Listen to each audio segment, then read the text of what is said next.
All right.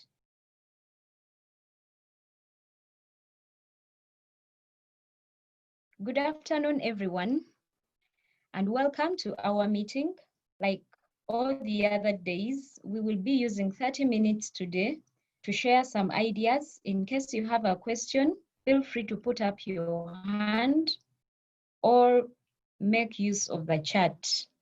Today, we are talking about people care, and we are doing an introduction. My name is Immaculate, and I'll be taking you through this introduction.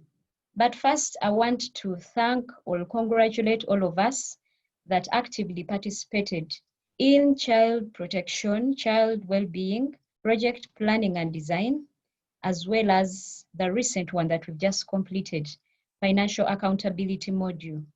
Thank you so much. Looking forward to having you as we go on with people care and the last module, which will be governance.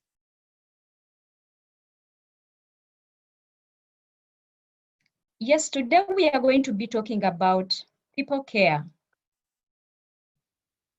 And let's take use of the chat. And what are your expectations from people care module? Feel free to use the chat.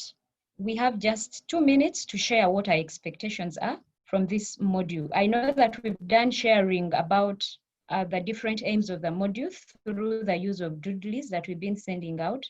But do you have any more expectations out of this module? Unfortunately, I'm not able to see the chat. Mim, would you be kind to help read for us what is in the chat? Thank you. I will when it comes. All right.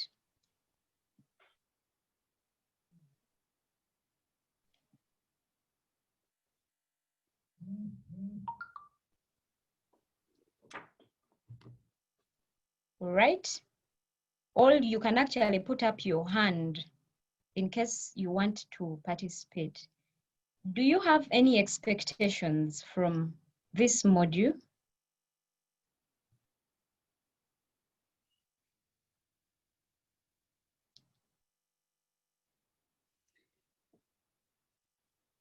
Faith's expectation is to see more members involved.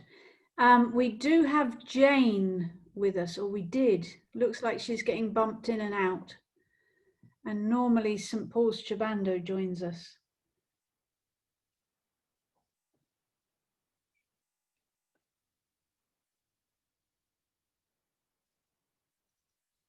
Any expectations from others who are listening?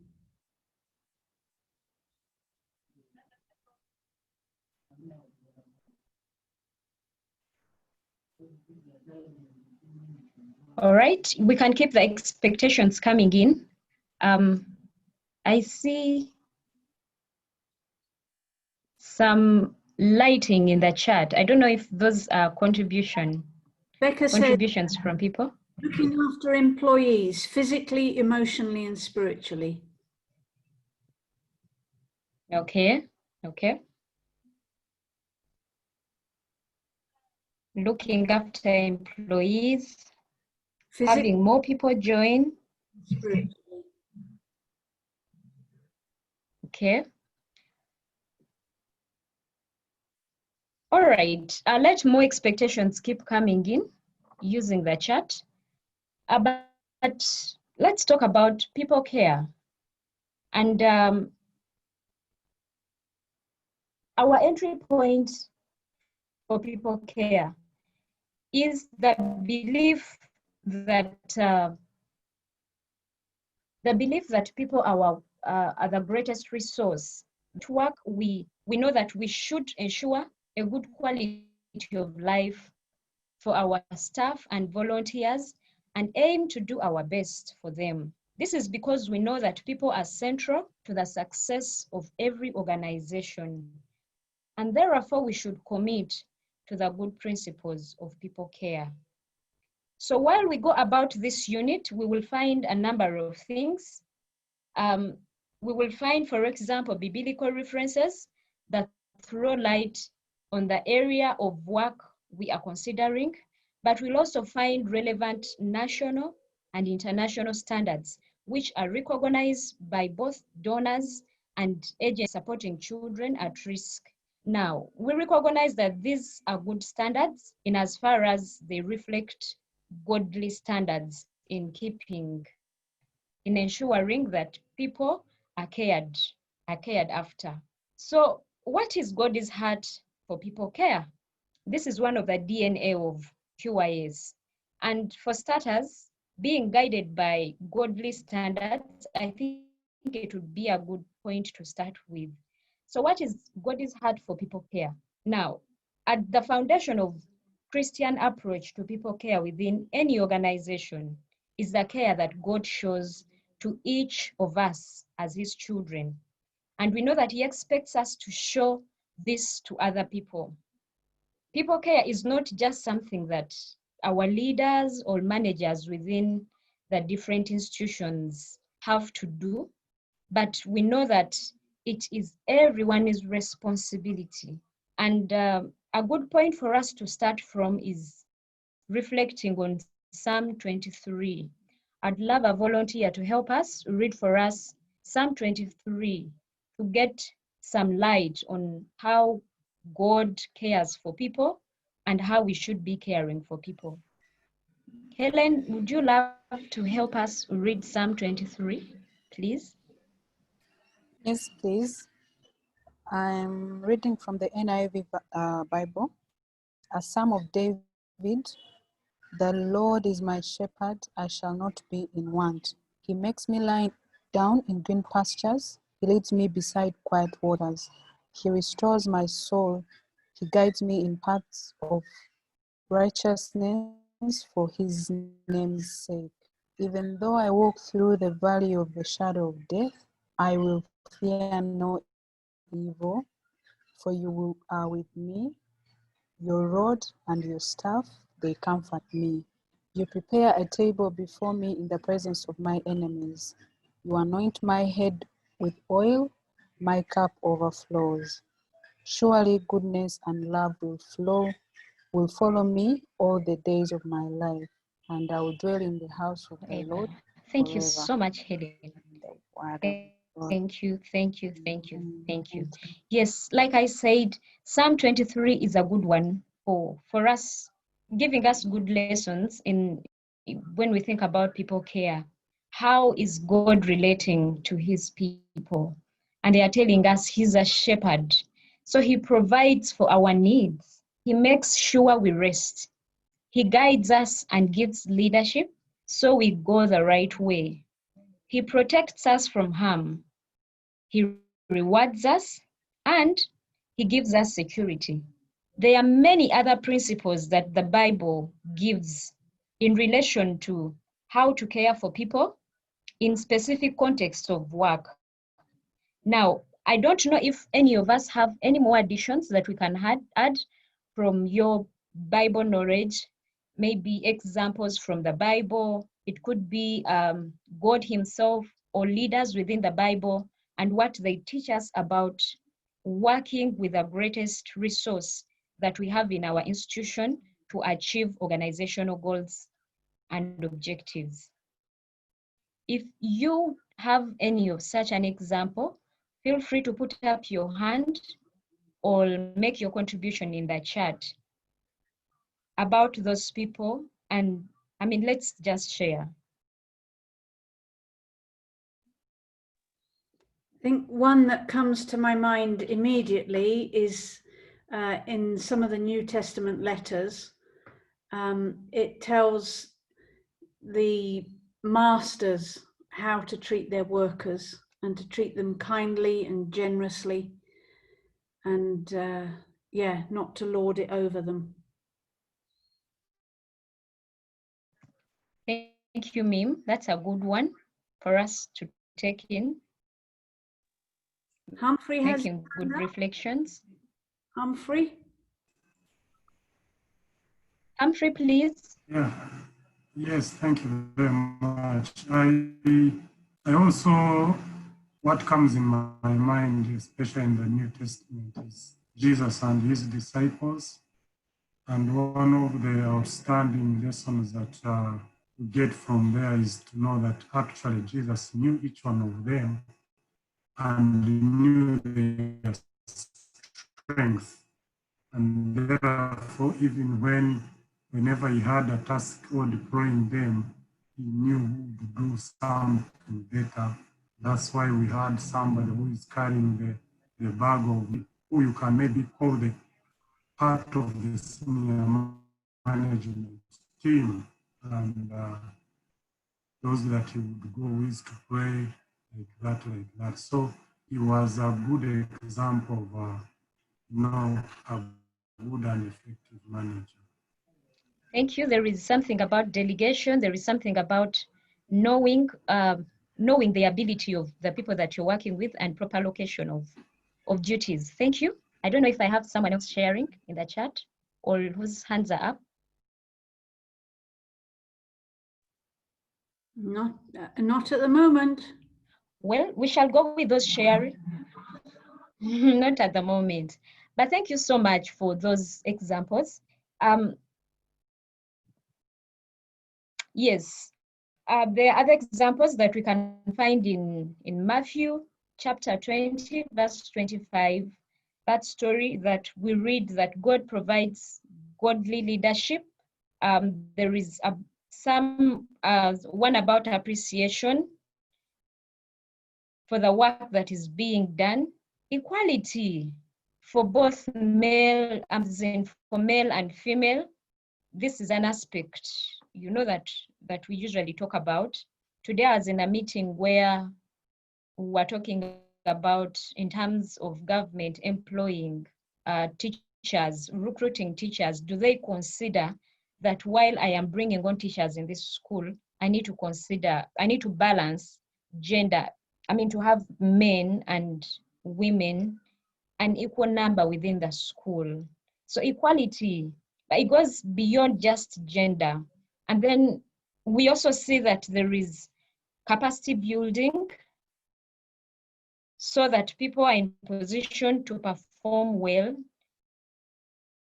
Assigning roles, that is one of those that Humphrey has talked about, and ensuring that workers receive training, like I earlier on mentioned, and also encouraging workers to have a healthy, that's good principles for us to make reflection on as we talk about people care within our entities.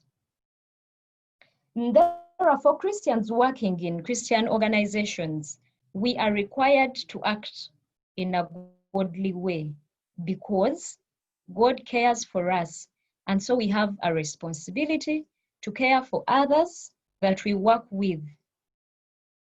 And we need to also understand and remember that people care is not just the responsibility of the people in management, but for everyone within the organization. Now, in light of God's heart for people care, this is what we are aiming for. What do we want to see as we work with our network members? What do we want to see them achieve what do we want to achieve within those organizations, within our schools, within our churches? And one is about unity.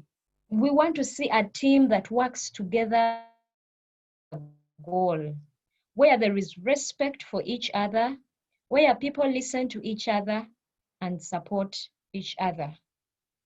Number two, we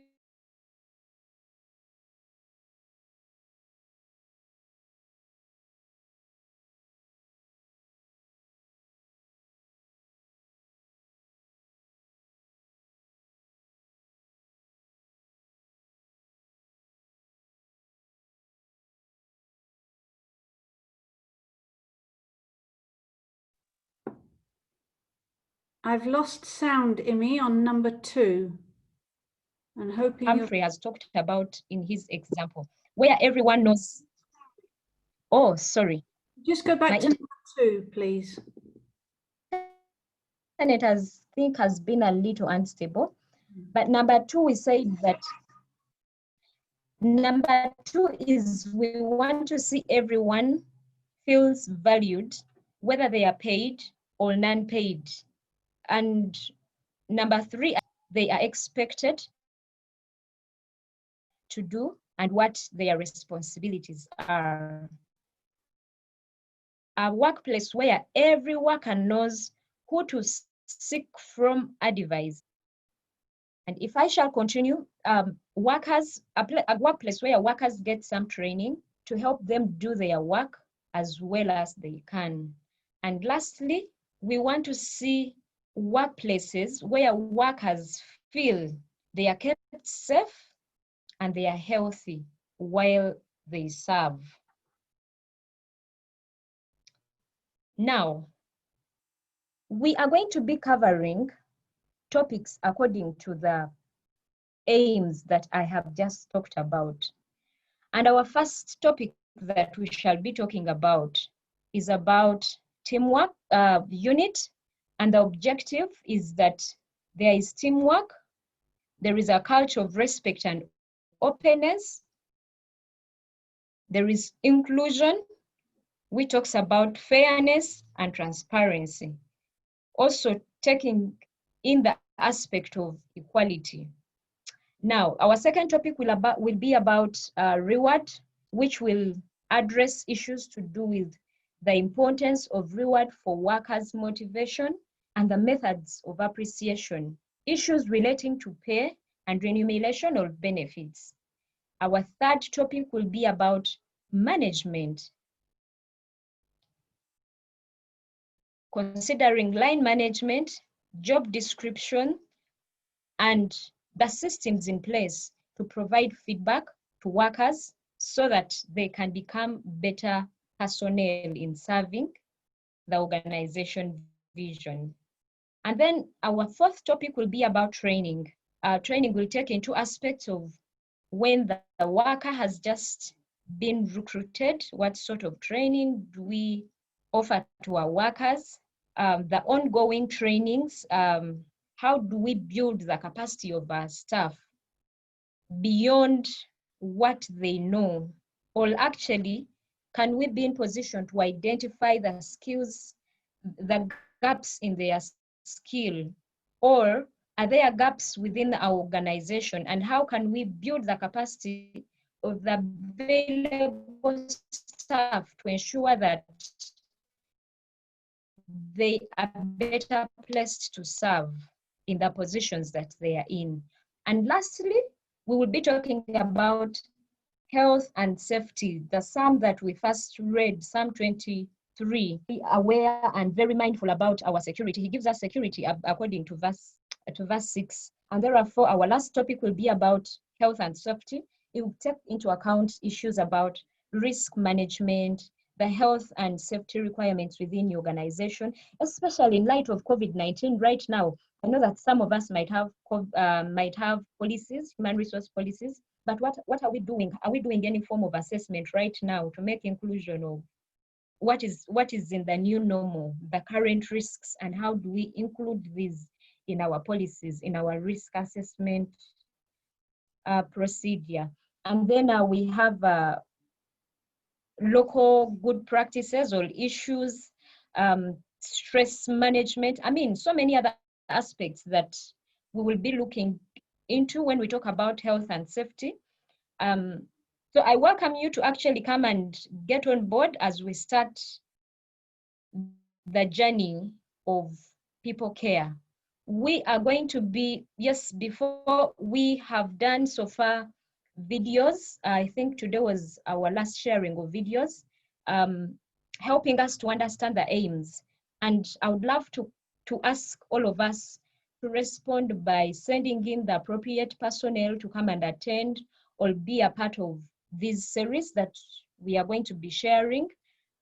People in human resource management or administrators, we welcome them to get on board. We shall be starting sharing of standards tomorrow. Do not miss. This is encouraging us to come and get on board. Yes, and you can find this resource on our YouTube channel, but you can also follow us on Twitter and on Facebook. Now, the fact that you have we've talked about God is heart for people care, and which is our entry point for us in QIS for every module. I want to ask personal reflection questions to all of us. What priority areas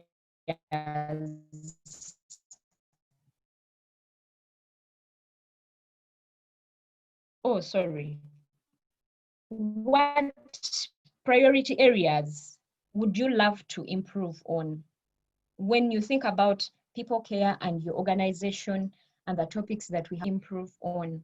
How important do you think these areas are to your work? Now, the last one is a little bit personal to your organization, and this helps you to do your planning. How much effort will it take you in terms of money, people, and time? I want to end here, but I would love to hear people participate in terms of if you have a question or if you want to, or any response, especially in regards to the first two questions. What do you think are your priority areas, and why do you think these are the priority areas given the work that you have? Thank you. Imi, there was one comment in the chat. Somebody was asking about how you would deal with difficult people, and probably our relationships. If we don't see them as a priority, they become a priority in our minds when it's preoccupying us. Do you think that that issue of dealing with difficult people fits into any one of those 5 topics in particular, or is it something that we need to look at in every topic? How to handle difficult people. Is Humphrey online? Is Humphrey with us? Yes, I know that on this platform we have the clue that is going to be taking us through people care, and I know we've talked about that in one of the topics. It might not come in as a video, but it might come in as one of the standards. Yes, Humphrey? Yes, that is a very good comment. And it's that before I actually talk about it, what I wanted to comment is like a tip that as we go through this people care, and especially looking at these 5 topics, it's important that people, especially organizations who are here listening, that you look at each of those 5 areas. And then if you have a policy, you go back and look through your policy. If you find that there is nothing in your policy that talks about any, at least all of those in your policy, then there is a need for you to review. We are talking about unity, reward, management, training, health and safety. And so your policy should be able to address all those. Now back to the issue of difficult people. They can come different areas. For instance, it can be at unity, but more especially under management. That's why we have those things of line management, managers talking to those people one-on-one. And if things fail, then there is supposed to be a clear structure on how the process should be handled up to the level of senior management, but also the element of feedback. Therefore, you need to make sure that your policy has a component on how those difficult people can be handled, because one of the importances of the policy is a guide. In terms of transport, you can call it a speed governor. So it controls us, it helps us to know the limits and the boundaries, and therefore it reduces conflict management. Conflict issues, and therefore it manages conflict. So those difficult people can be addressed in those areas, through talking, but also presenting policies on how things are done in the Thank you organization. so much, Humphrey. I don't know, Mim, if I have any other comment in the chat or someone's hand. No comments, no hands.